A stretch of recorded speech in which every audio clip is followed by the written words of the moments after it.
Hi നമസ്കാരം, ഞാൻ രമ്യ മനോജ്. ആറം ബ്ലോഗിന്റെ കുട്ടനാടൻ കാർഷിക മേഖലയിലേക്ക് ഏവർക്കും സ്വാഗതം. കുട്ടനാട്ടിലെ കാർഷിക മേഖലയുമായി ബന്ധപ്പെട്ടുള്ള ഒരുപാട് വീഡിയോസ് ഞാൻ ചാനലിൽ ഇട്ടിട്ടുണ്ട്. നിലമൊരുക്കുന്നത്, വിത്ത് വിതയ്ക്കുന്നത്, അങ്ങനെ കുറെ വീഡിയോസ് ഇട്ടിട്ടുണ്ട്. അപ്പൊ ഇന്നത്തെ എൻ്റെ വീഡിയോയില് നമ്മൾ കീടനാശിനിയും വളവും ഇടുന്നതാണ് കാണിക്കുന്നത്.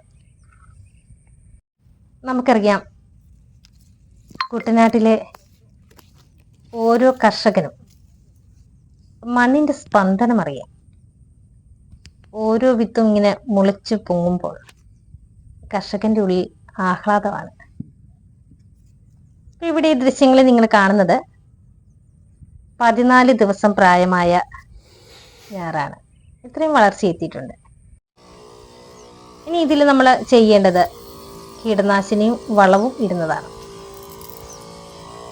നമ്മുടെ ഈ പാടശേഖരത്തിൽ നെൽച്ചെടികളൊക്കെ ഇങ്ങനെ കിളിർത്ത് വന്നിട്ടുണ്ട്.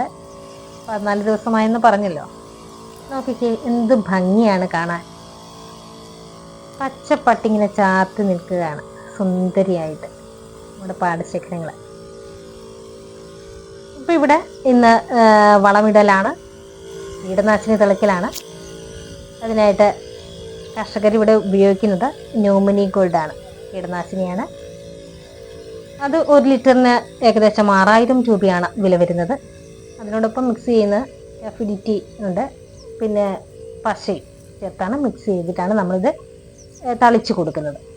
ഇങ്ങനെ തളിച്ചു കൊടുക്കുമ്പോൾ ഇതിലുള്ള കോരയും കളയും ഒപ്പം ഇങ്ങനെ കീടങ്ങളുമൊക്കെ നശിച്ചു പൊക്കോളും.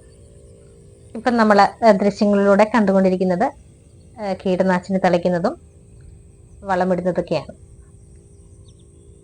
കർഷകർ പറയുന്നത് ഇപ്രാവശ്യം നല്ല ഞാറ്റുവേലയാണ്, 100 മേനി വിളയുമെന്നാണ് പറയുന്നത്. കർഷകരുടെ ആ ഒരു ശുഭപ്രതീക്ഷ പോലെ 100 മേനി വിളവുണ്ടാവട്ടെ. കൃഷിയുമായിട്ട് ബന്ധപ്പെട്ടുള്ള അറിവുകൾ ഇതുപോലുള്ള വീഡിയോയിലൂടെ ഇനി ഞാൻ ഇടുന്നതായിരിക്കും. ഇതിപ്പം 3-ാം ഭാഗമാണ് ഞാൻ കൃഷിയുമായിട്ട് ബന്ധപ്പെട്ടിടുന്നത്. ഇനി തുടർന്നുള്ള ഭാഗങ്ങളിലും ഇതിൻ്റെ ഓരോ വളർച്ചയുടെ ഘട്ടങ്ങളും ഞാൻ നിങ്ങളെ അറിയിക്കുന്നതായിരിക്കും.